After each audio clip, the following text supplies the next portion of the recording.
오늘은 부부주일입니다. 하나님이 인류에게 허락하신 가장 축복된 관계이며 가장 먼저 허락하신 인간관계가 부부관계. 아담과 하와, 이 둘이 이렇게 부부로 형성되었습니다.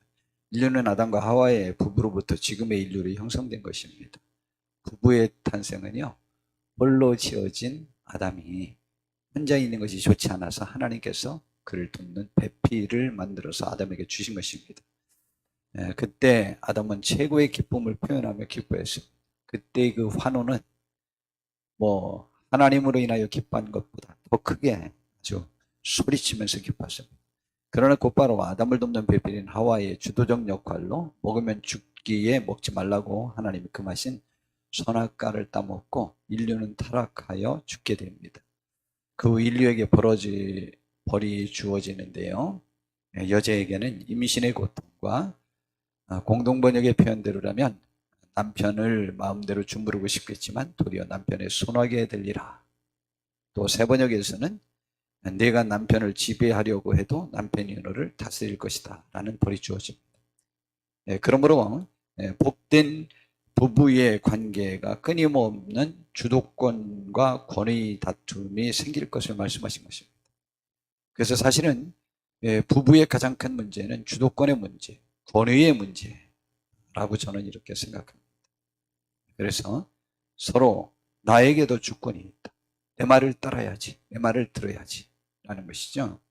그 말이 이제 되어집니다. 그래서 저는 그냥 부부 그러면 제일 많이 들은 말은 니네 아빠가 내 말을 듣지 않아서 우리 집이 이렇게 됐다라는 말을 저는 부부 관계에 있어서는 제일 많이 들은 말입니다. 그렇죠. 내 말을 들으라는 거죠.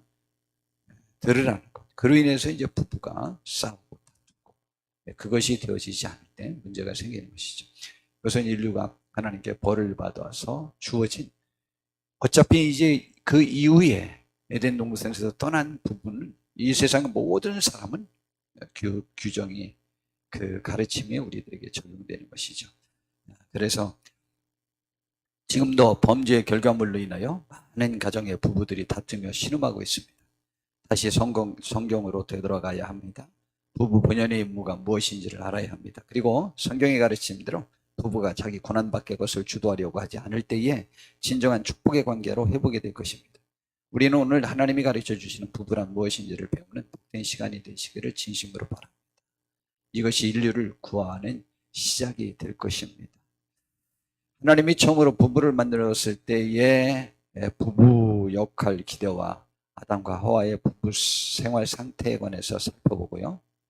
두 번째, 타락한 그 아담과 하와에게 하나님이 이후로 주어진 그 역할과 징계에 관해서 우리 생각해 보면서 그 징계의 말씀을 통해서 현재의 부부들이 왜 신음하고 있는지에 관한 것들을 살펴보도록 하겠습니다.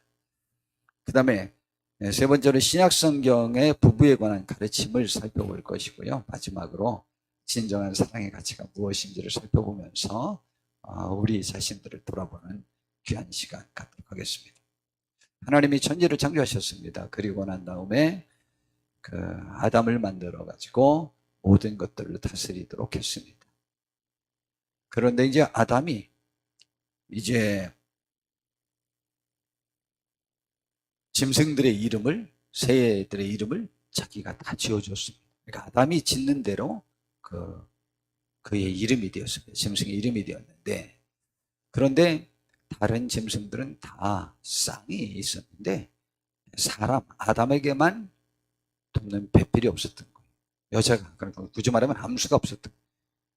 남자만 있어요. 남자만.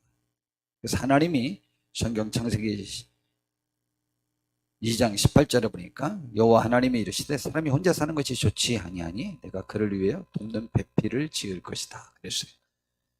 그렇다고 해서 꼭 그 여자를 남자가 돕는 건 아니냐, 안 도와도 되는 거냐, 그런 말은 아니에요. 여자도 혼자 사는 것이 좋지 않았고 남자도 혼자 사는 것이 좋지 않은 거죠. 그런데 여하튼 하나님이 처음에 창조하실 때는 남자를 돕는 배필로 여자인 하와를 만들었어요.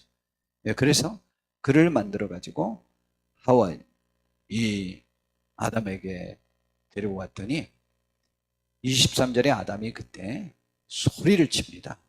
아담이 이르되 이는 내 뼈 중에 뼈요 살 중에 살이라. 이것을 남자에게서 취하였은즉 여자라 부르리라. 막 비명을 지르는 거예요. 비명을 지르고 너무 좋았던 것입니다.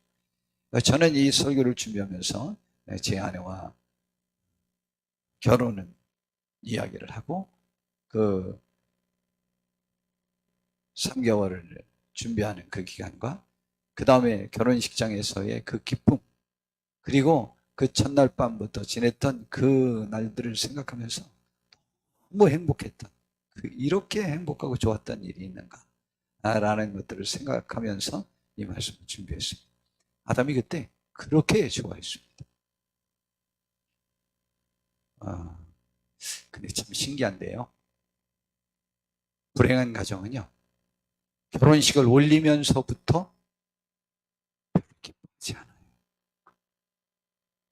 정말 신기한 것인데 결혼식을 올리면서부터 아내를 거들떠보지 않아요. 정말 신기하죠.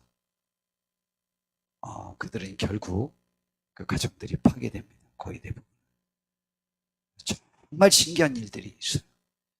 그건 그래서는 안 됩니다. 절대 그런 결혼을 하셔서는 안 됩니다. 자, 그런데 아담이 이렇게 기뻐했습니다. 이렇게 기뻐했는데, 그래서 24절에 보니까 이러므로 남자가 부모를 떠나 그의 아내와 합하여 둘이 한 몸을 이루지라. 이 한 몸을 이룬다는 것은 성관계를 한다는 말입니다. 한 몸을 이루지라 라고 하는. 그리고 또 몸도 마음도 하나가 되는 것을 의미하겠죠. 그 다음에 25절에 아담과 그의 아내 두 사람이 벌거벗었으나 부끄러워하지 아니하니라. 이거 참 좋은 일이죠. 벌거벗었는데 부끄럽지 않다. 내 것 다 내놓아도 당신에게 부끄럽지 않다. 이런 부부가 되어야 하는데 저도 잘 그걸 못하는 것 같아요. 이것은 옷만 벗는 벌거벗는 일을 말하는 것만은 아니죠. 삶 전체를 벌거벗겨놔도 부끄럽지 않도록 우리 행할 수 있는 부분. 이게 하나님이 지으신 본래 부부의 목적입니다. 부부는 그렇게 살아야 되는 것입니다. 그런데 문제가 생겼어요.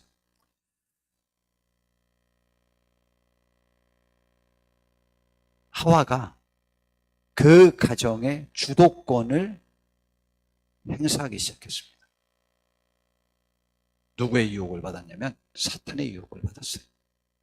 그래서 하나님이 먹으면 죽는다고 하는 선악과를 따먹게 되었습니다. 그리고 그것을 남편인 아담에게 주었습니다. 그러니까 둘의 부부의 삶의 미래에 축복된 것은 하나님의 말씀은 거짓말이니 그것을 어기고 사탄인 뱀의 말을 들으라고 주도적으로 하와가 요구했습니다.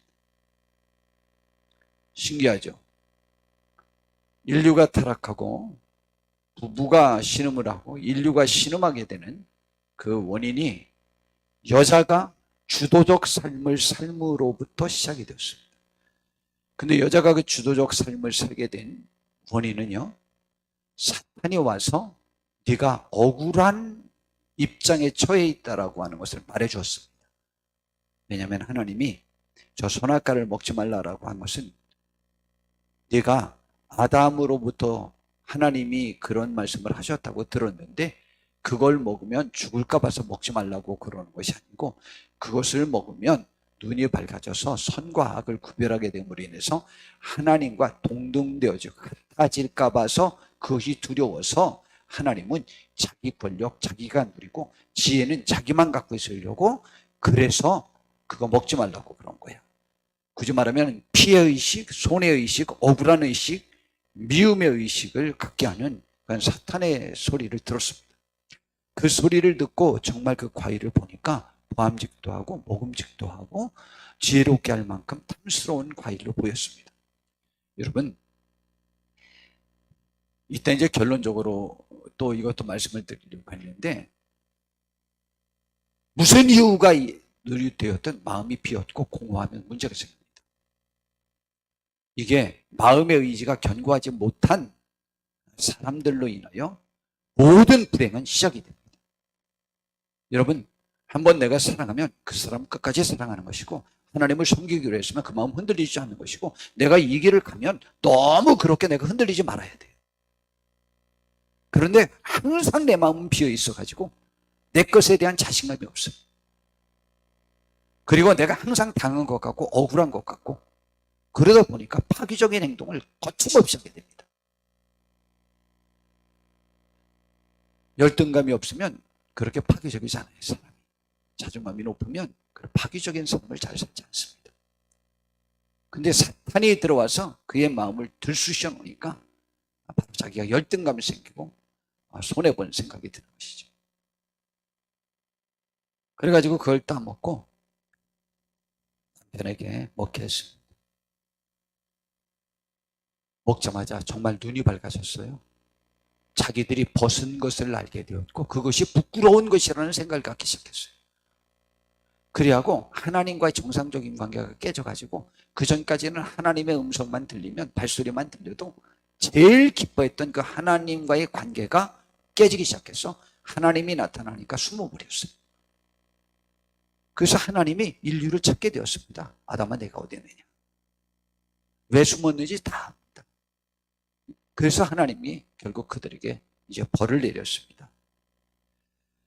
창세기 3장 16절 보니까 여자에게 이르시되 내가 네게 임신하는 고통을 크게 더하리니 네가 수고하고 자식을 낳을 것이며, 그 범죄하지 않았더라면 아기를 안 낳은 것이 아니고 범죄하지 않았어도 아기를 낳는데 고통스럽지 않게 아기를 낳을 수 있었던 거예요.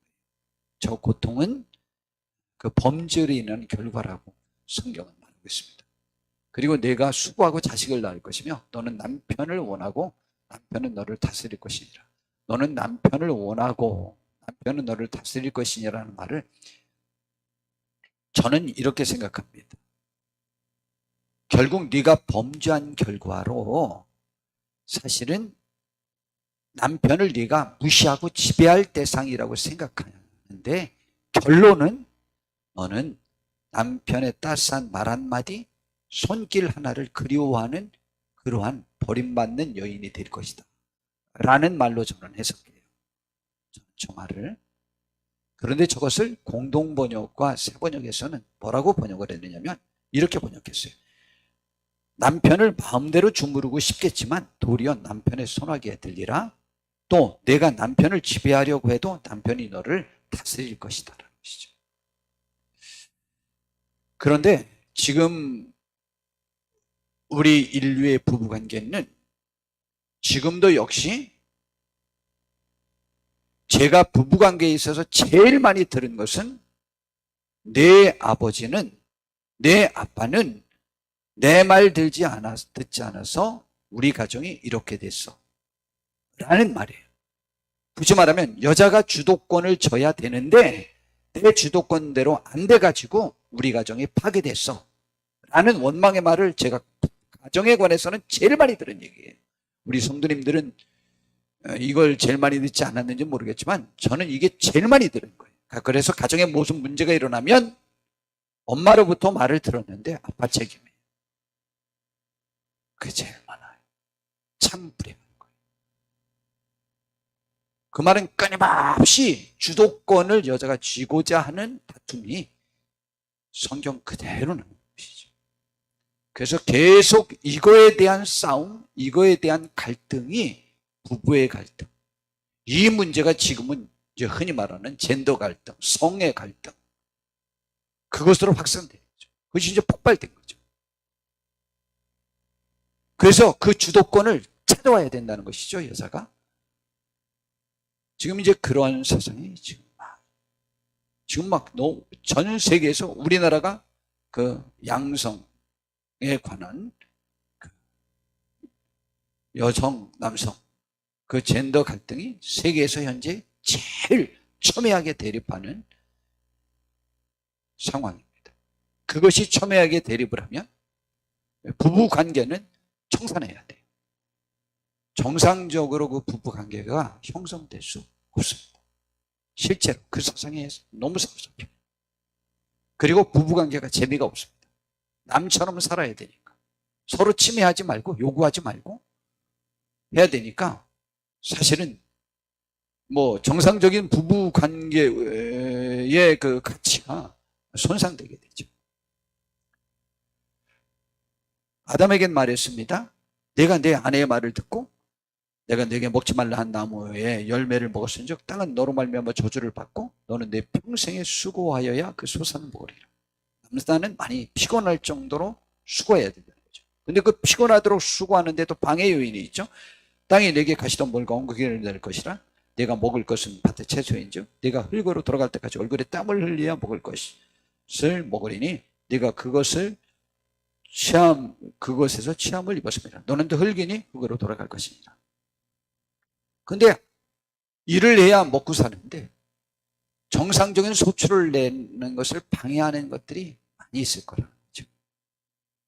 그뿐만이 아니고 결국은 너는 그렇게 수고하다가 죽게 될 것이다 라고 말했습니다. 조선일보에 지금 현재 결혼에 관해서 생각이 어떠냐 라는 것이 나왔는데, 우선 20대 여자 혹은 30대 여자 이런 사람들에게로부터 통계조사를 해버렸어요. 그런데 20대 여성들이 결혼하기를 굉장히 꺼려합니다. 왜냐하면 맞벌이를 해도 독방 육아, 나는 맞벌이를 해도 육아는 내가만 책임져야 돼. 그러니까 여자만 손해야. 그러니 결혼 뭐하러 해? 그리고 자유가 제한될까 봐서 두려워해요. 그리고 사회적 성취도가 우려됩니다. 통계에 의해 보니까 남자는 결혼해도 자기의 목적 달성에 방해를 받지 않는다라고 대부분 말하는데, 여자들은 포기할 수밖에 없다라고 하는 그 인식이 20대에서는 너무 많아가지고 결혼을 왜 해야 되는지 몰라서 안 하는 여자도 굉장히 많게 됩니다. 그리고 소개팅하는 앱이 있대요. 거기에 보니까 남자는 자산, 여자는 외모, 서열 부추기는 소개팅 앱이 있답니다. 거기에 지금 한 20만 명이 가입이 되어 있대요. 그런데 30대 후반 SKY 출신 대기업 다니고, 그리고 서울에 자기 집이 2채, 그리고 부모님 노후는 탄탄해서 염려할 필요가 없다. 그리고 30대 중반 법인 사업자, 월 건강보험료만 400만 원, 부모님은 사업한다. 이런 사람들로 재비하게 되어 있다. 그리고 어떤 사람은 자산이 20억이 넘지 못해서 거기에 가입 못하고 탈락한 거죠. 근데 여자는 오직 딱 하나만 기준이 외모. 그래서 화장하지 않은 외모를 올려서 다수의 남자들로 하여금 찬성받는, 호감받는, 인정되는 사람만 거기 가입할 수 있어요.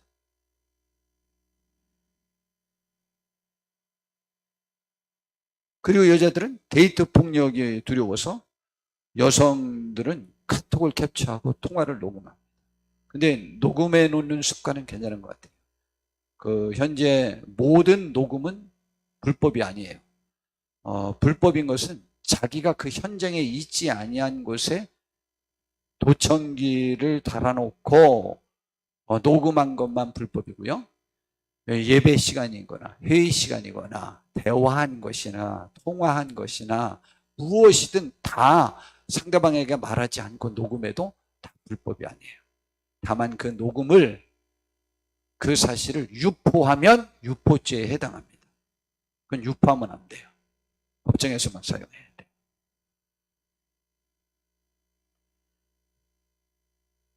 자, 그러니까 이게 녹음하는 습관은 괜찮은 것 같아요. 자, 그렇고요. 남자들도 또 그럽니다. 결혼을 남자들은 왜 싫어하냐? 왜 힘들어하냐? 집값은 왜 남자가 더 부담해야 하나? 데이트도 결혼도 비용 압박에 망설이게 된답니다. 역할 분담에 대해서 굉장히 혼란을 지금 남자들이 겪고 있는데요. 내가 외벌이해도 집안일을 해야 좋은 남편으로 인정받는 이 시대에 이게 도대체 내가 남자로 태어난 게 무슨 죄인가? 라는 생각이 들어서 결혼을 꺼려하는 이유가 된다는 것이죠. 지금 제가 이 말씀을 드리는 이유는 결혼하기 전에도 이미 이성의 갈등이 표출되고 있다. 그리고 그것이 지금 당연하다는 것으로 지금 요구되고 있어요. 그러다 보니까 서로 결혼을 꺼리는 거예요.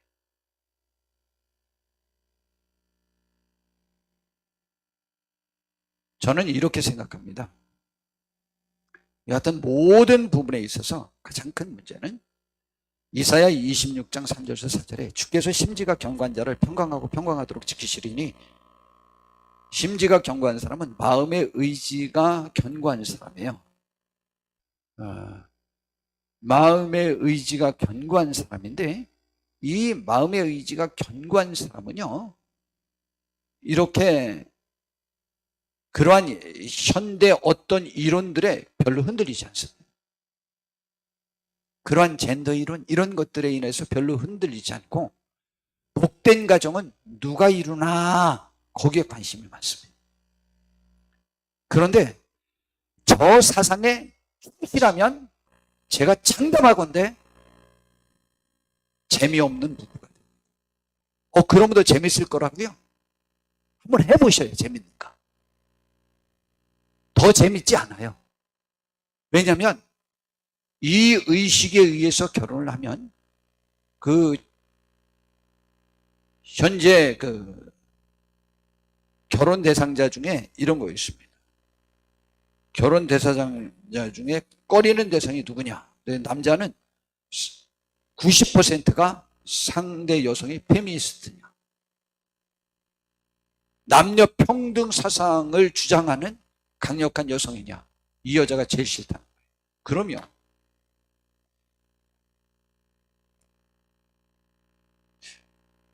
여자가 남편의 뺨을 때리는 것과 남편이 여자 뺨을 때리는 것과 어느 것이 더 잘못일까요? 똑같죠. 그럼 똑같이 뺨을 맞으면 누구의 자존심이 더 상해서 정상적인 관계가 더 깨어질까요? 남자의 마음의 자존심이 더 상합니다. 그건 남성 우월주의가 있어서 그렇다고 할런지는 모르겠지만, 육체적인 싸움으로 남자가 이길 수 있는데 참으니까 더 속상한 겁니다. 그리고 성경은 또 그렇게 하지 말라고 가르치고, 또 남자가 때리는 것도 안 되고요. 굳이 말하면 아버지와 아들과 서로 뺨을 때렸어요. 누가 더 상처를 받을까요? 아버지가 더 상처받습니다. 똑같이 존중해야 합니다. 그러나 아버지가 더 상처받습니다. 그런데 그 주권이 여자에게 있다고 합니다. 지금 너무 많은 여자들이 남편을 버릴 수 있는 주권이 여자에게 있는 것으로 알고 있어요. 그건 좀 문제 아닙니까? 좀 바꿔야 됩니다. 그러면은 여자만 종처럼 사느냐? 아니요. 최고의 사랑을 받고 삽니다. 최고의 존중을 받고 최고 존귀한 여자로 대접받으면서 살 수 있습니다. 한번 해보세요. 그래서 주께서 심지가 견고한 자를 평강하고 평강하도록 지키셔요. 신앙도 삶도 마찬가지입니다. 이는 주를 의지하면서 주를 의지한다는 것은 주님의 가르침대로 사는 의식을 갖고 있는 그 여자이기 때문에, 여자들이 남자를 더 싫어하는 것은요, 상대 남성이 성평등 의식이 낮다. 둘이 의식이 똑같아요. 그게 제일 싫어요. 그래서 그런 남자, 그런 여자 만나는 게 싫어요. 그러면 여자는 다 무엇이든지 남자가 시키는 대로 해야 된다고 생각하는 그러한 남자와 살면 그건 불행하죠. 있을 수가 없죠. 성경은 그렇게 가르쳐주고 있지 않거든요. 여하튼 지금 관계가 그렇단 말이죠. 그래서 그러므로 4절에 보니까 너희는 여호와를 영원히 신뢰하라. 주 여호와는 영원한 반석이다. 우리 믿고 하나님의 말씀의 반석 위에 서서 복된 가정을 이루시길 바랍니다. 신약 성경의 부부에 대한 가르침을 살펴보겠습니다. 두 사람에 의하여 가르치신 것을 살펴볼 것인데, 바울 사도와 베드로 사도의 가르침을 한번 살펴보겠습니다. 에베소서 5장 22절에 아내들이여 자기 남편에게 복종하기를 주께 하였더라. 아니 뭐? 복종하라고 남편한테? 내가 네 종이냐? 종은 아니에요. 종이라서 복종하는 것 아니에요. 제가 저희 교회에서도 보니까 제일 남편 존중하고 복종하는 사람이 그 남편이 그 아내를 제일 귀하게 여기더라고요. 그리고 아주 자기가 원하는 거 다 해준다고 당당하더라고요, 그 아내들은. 그런데 야 너 하면서 남편을 사람 취급 안 하는 사람들은 내 남편은 나를 하나도 존중 안 한다고 확신하더라고요. 제가 보니까 역설 아니요? 한번 해보시라고.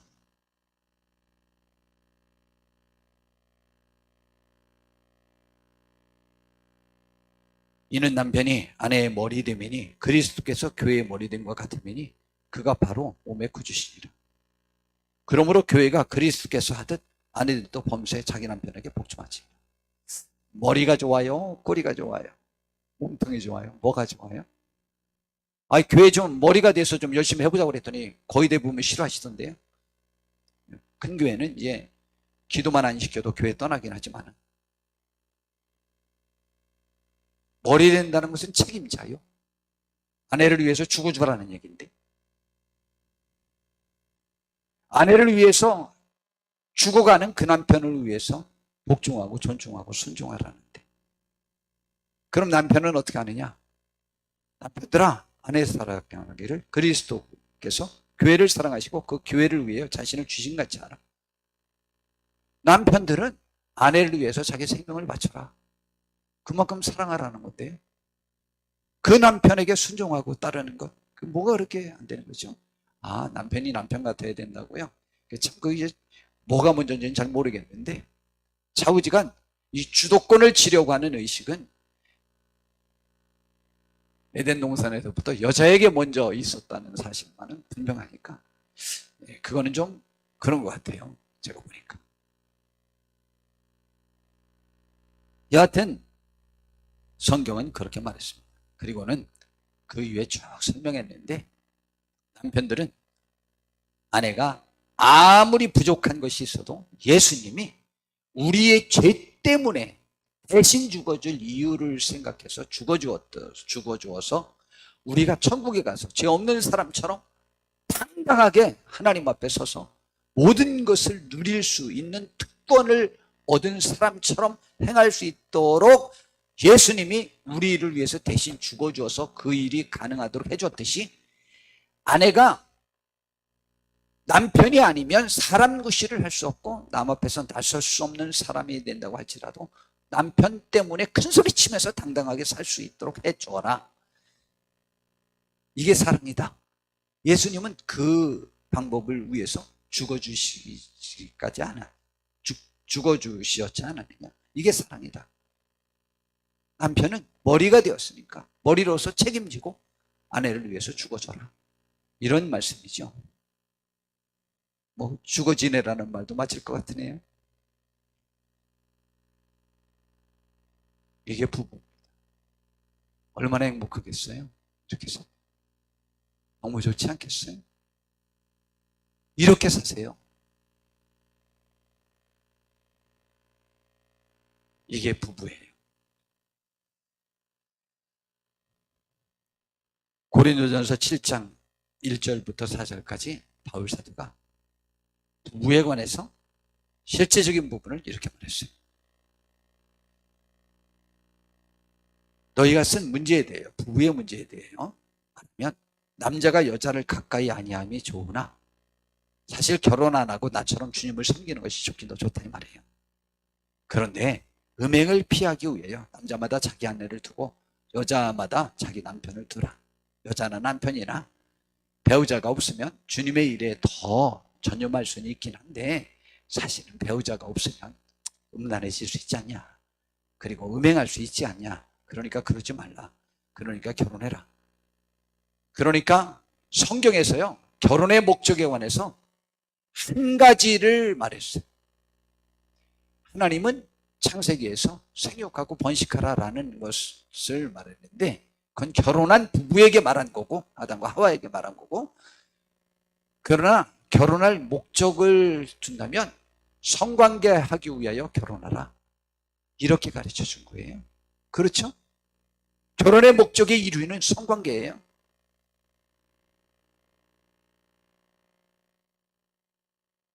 그래서 3절. 남편은 그 아내에 대한 의무를 다하고 아내도 그 남편에게 그렇게 할지라. 아내는 자기 몸을 주장하지 못하고 오직 그 남편이 하며 남편도 그와 같이 자기 몸을 주장하지 못하고 오직 그 아내가 하나니. 이 말이 무슨 말인지 알아요? 아내의 몸은 남자의 몸이고 남편의 몸은 여자의 몸이에요. 여자가 부부관계를 요구하면 남편은 해줘야 되고 남편이 부부관계를 요구하면 아내는 허락하여야 된다는 거예요. 그런데요, 요즘 그렇게 말 안 하잖아요.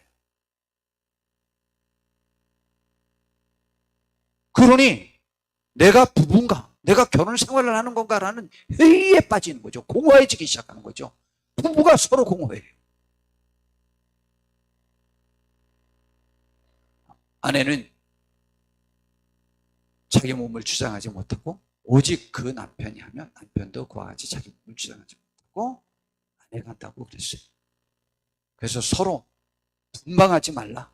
다만 기도할 틈을 얻기 위하여 합의상 얼마 동안은 하되 다시 한번 이는 너희가 절제 못함으로 말미암아 사탄이 너희를 시험하지 못하게 하려 함이라. 이혼 절차에 보면 거기 조정위원회 있어요. 그래서 변호사가 개입을 해서 조정을 해요. 그리고 또 숙려 기간도 갖게 하고 그렇게 할 수만 있으면 이혼을 포기하도록 만들려고 노력을 합니다. 그런데 우리나라의 한 여성 그 변호사가 2만 명을, 지금은 더 만났겠죠. 2만 명을 상담을 해봤는데 이혼 법정에 온 2만 쌍의 부부의 특질이 있는데 99%가 성관계를 하고 있지 않다는 거예요. 아니 나 볼래? 헤어지려고 안 하는 건데 뭘. 그 인간 꼴보기 있어서 안 하는 건데 그러지 마시고 부부관계를 하면 꼬리에 뽀뽀이고 좋아집니다. 그렇게 하세요. 그렇게 하는 여러분이 되기를 진심으로 바랍니다. 베드로 사도의 가르침이에요. 베드로 사도는 결혼하는 사람이죠. 아내들이요, 이와 같이 자기 남편에게 순종하라. 이는 혹 말씀을 순종하지 않는 자라도 말로 말미암지 않고 그 아내의 행실로 말미암아 구원을 받게 하려 함이니 순종하라. 믿지 않는 남편이라도 그러면 구원받게 된다. 근데 순종 안 하면 구원 못 받아요. 정말입니다. 너희의 두려워하며 정결한 행실을 봄이라. 정말 남편을 두려워하고 하나님의 말씀을 두려워하는 모습을 보면서 그 가치가 귀중해 보여서 그 아내가 믿는 하나님을 믿고 싶은 거죠. 너희의 단장은 꾸미는 것은 머리를 꾸미고 금을 차고 아름다운 옷을 입는 외모로 하지 말고 오직 마음에 숨은 사람을 온유하고 안정한 심령에 썩지 아니할 것으로 하라. 이는 하나님 앞에 값진 것이라. 그 남편은요, 아내가 그렇게 예쁘게 화장하는 건 그렇게 별로 관심 없습니다. 그렇다고 단정하지 말게 하라는 건 아니고요. 마음을 잘 단장하는 것을 제일 좋아합니다.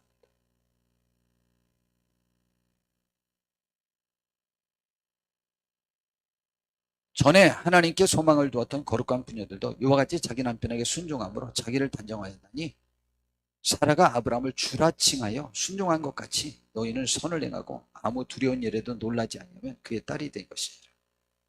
사라는 뭐까지 순종했죠? 당신 저 왕이랑 가서 자. 나를 살리는 게 더 낫지 않겠어? 라고 요구했는데 거기에도 순종했어요. 하나님이 개입해서 그런 일이 2번이나 벌어지지 않게 해주셨어요. 그리고 남편들에게 말했어요. 남편들아, 이와 같이 지식을 따라 너희 아내와 동거하고 그를 더 연약한 그릇이요 또 생명의 은혜를 함께 이어받을 자로 하라. 귀히 여기라. 이는 너희 기도가 막히지 아니하게 하려 함이라 했어요. 한 가지 또 더 말씀드리면, 우리 화나면 각방 써! 하고 여자가 확 나가버리잖아요. 가까이 오지 마. 그리고 막 절로 가 그러잖아요. 교회 다녀야 돼. 근데 우리 옛 어른분들이 이렇게 가르쳐 주시잖아요. 아무리 부부싸움을 해도 그날 밤 각방 쓰지 말고 다리 한쪽이라도 배우자의 몸에 올려놓고 살아. 그리하면 풀어진다. 근데 그때 발을 올려놓으면 어디다 올려놔 하고 차버리잖아요. 근데 그거 남자보다는 여자가 더 많이 그러잖아요. 주도권이 여자에게 있습니까? 그럼 가정의 행복의 주도권은 여자에게 있네요. 여자가 하나님 말씀대로 사세요. 하나님 말씀대로 순종하는 것을 더 주도권을 쥐고 행하세요. 그리하면 하나님의 은혜가 임할 것입니다. 남편들도 잘하셔야죠. 그런데 남편들은 요즘 대부분 많이 기가 죽어 살고 있지 않습니까? 하나님의 은혜가 우리 한국 가정에, 세계의 가정에 함께하기를 진심으로 바랍니다. 진정한 사랑의 가치입니다. 야, 오늘처럼 사랑은 언제나 오래 참고가 깊이 와닿은 날이 없습니다. 하나님이 바울 사도를 통해서 사랑의 가치를 설명하는데, 사랑의 가치를 설명할 때 그게 고린도전서 13장이거든요. 근데 12장이 은사장이에요. 은사. 막 경고치고 방언하고 예언하고 막 능력을 행하고 큰 믿음, 막 산도 막 옮기고 막 그런 거 설명했어요. 그리고 14장에 그 은사의 활용법에 관해서 설명했어요. 그런데 은사에 치우칠까 봐서, 은사의 목적이 뭔지를 모를까 봐서 중간에 사랑의 가치를 넣고 앞에 12장에 은사가 어떤 것이 있는지 종류를 설명하고 14장에는 은사의 활용법을 설명하는데 중간에 은사를 준 목적을 깨닫게 하려고, 그의 목적은 사랑을 이루게 하는 것이다. 사랑을 이루게 하려고 그 은사를 준 거지, 은사로 내가 권위를 나타내고 하는 것이 아니고 그 은사를 통해서 남을 섬기려고 하는 것이죠. 그렇기 때문에 내가 산을 옮길 만한 믿음이 있고 천사의 말을 하고 방언을 하고 다 해도 사랑이 없으면 무가치하다 이 말이죠. 다 쓸모없는 것이다.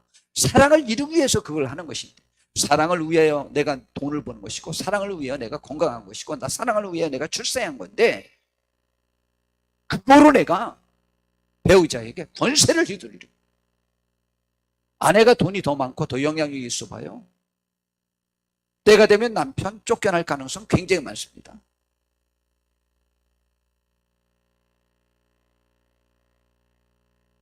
내가 그렇게 되는 것은 섬기기 위해서 그렇게 한 것이고 사랑하려고 하는 것이라는 것이죠. 그런 모든 능력 다 소용이 없다는 것이죠. 그리고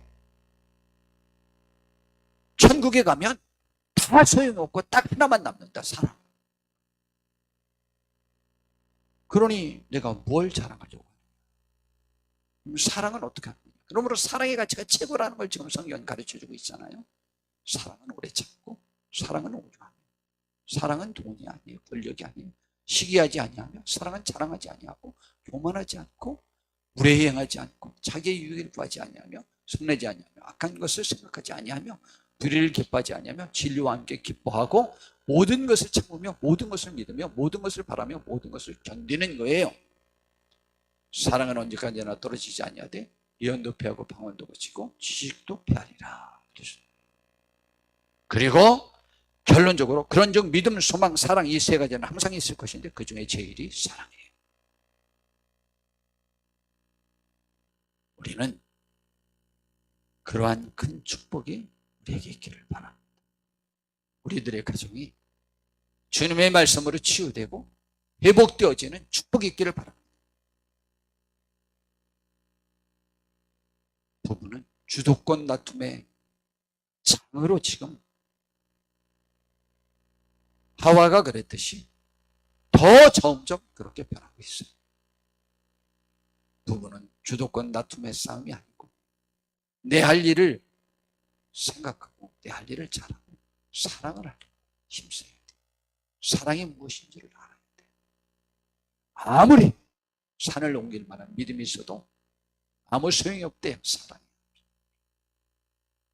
1만 마디 방언을 해도 아무 소용이 없어요. 그럼 뭐하라. 사랑을 안 하면 아무 소용이 없다는 것이죠. 우리의 부부는 사랑의 현장이 되어서 부부가 사랑하면 인류는 치유될 수 있습니다. 부부가 주님의 말씀에 같이 따라 서로 사랑하여 하나 되고 하나님께 영광 돌리는 가정 되어서 이 땅 치유하여야 되지 않겠습니까? 임마님께 성도님들의 가정이 회복되는 축복이 있기를 진심으로 바랍니다. 기도하겠습니다. 주님, 우리들의 가정을 지켜주시어서 복되게 하옵시고 하나님의 말씀의 가치가 세상의 이념의 가치, 사상의 가치를 뛰어넘는 귀한 가치가 있게 해주시옵소서. 그것이 우리를 살리는 것임을 깨닫게 해주시옵소서. 예수님의 이름으로 기도드렸습니다. 아멘. 자, 이제